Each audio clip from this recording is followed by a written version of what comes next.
Iggy Peck, Architect. Written by Andrea Beaty, illustrated by David Roberts.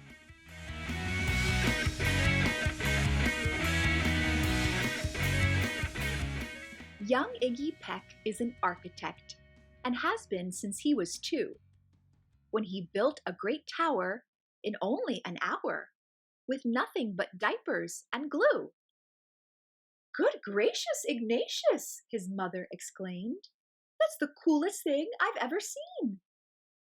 But her smile faded fast as a light wind blew past, and she realized those diapers weren't clean. "Ignatius, my son, what on earth have you done? That's disgusting and nasty. It stinks."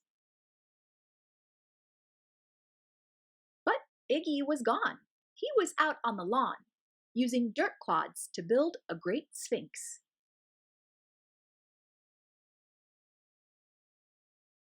When Iggy was 3, his parents could see his unusual passion would stay.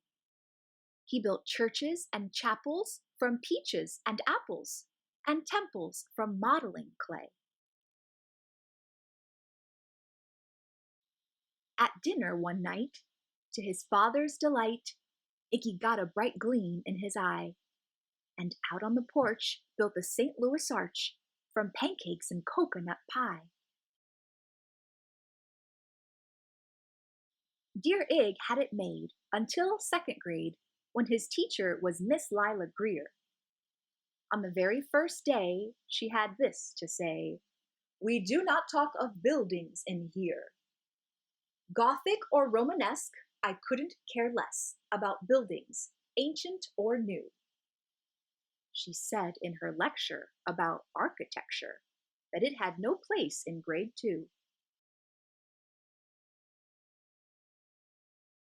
That might seem severe, but she was sincere, for when she was no more than 7, she'd had a great fright at a dizzying height in a building so tall it scraped heaven. On an architect's tour of the 95th floor, young Lila got lost from the group. She was found 2 days later in a stuck elevator, eating cheese with a French circus troupe. After that day, it's quite safe to say, she thought all building lovers were nuts. As a teacher, she taught that above all, one ought to avoid them. No ifs, ands, or buts. As you might guess, it would cause Iggy stress to hear such terrible talk. But he didn't hear. He sat in the rear while building a castle of chalk. "You, Iggy Peck, your desk is a wreck. Tear down that castle right now.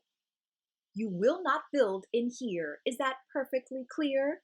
Do you need to see Principal How?" "No, ma'am," Iggy said. He lowered his head, and his heart sank down to the floor. With no chance to build, his interest was killed. Now 2nd grade was a bore. After 12 long days that passed in a haze of reading, writing, and arithmetic, Miss Greer took the class to Blue River Pass for a hike and an old-fashioned picnic. They crossed an old trestle to a small island nestled in the heart of a burbling stream. But they no sooner passed than the footbridge collapsed, and Miss Lila Greer started to scream. "We're trapped here! Oh my! Alas, kids, goodbye!" Her eyeballs rolled back in her head. She dropped to the ground with a vague groaning sound, luckily fainted, not dead. The class was amazed. They stood there quite dazed, uncertain of what they should do. But one bright young man was off hatching a plan which started with Miss Lila's shoe. Soon each lad and lass there at Blue River Pass was working together as one. And when she came to, Miss Lila Greer knew that something quite brave had been done. She looked in the air and saw hanging there a structure with cables and braces. And on the far side, beaming with pride, were 17 smiling young faces. Boots, tree roots and strings, fruit roll-ups and things, some of which one should not mention, were stretched ridge to ridge in a glorious bridge, dangling from shoestring suspension. It all became clear to Miss Lila Greer as she crossed that bridge over the stream.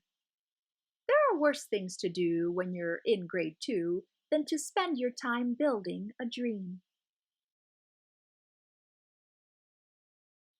Now every week at Blue River Creek Elementary in 2nd grade, all the school kids can hear, along with Miss Greer, how the world's greatest buildings were made.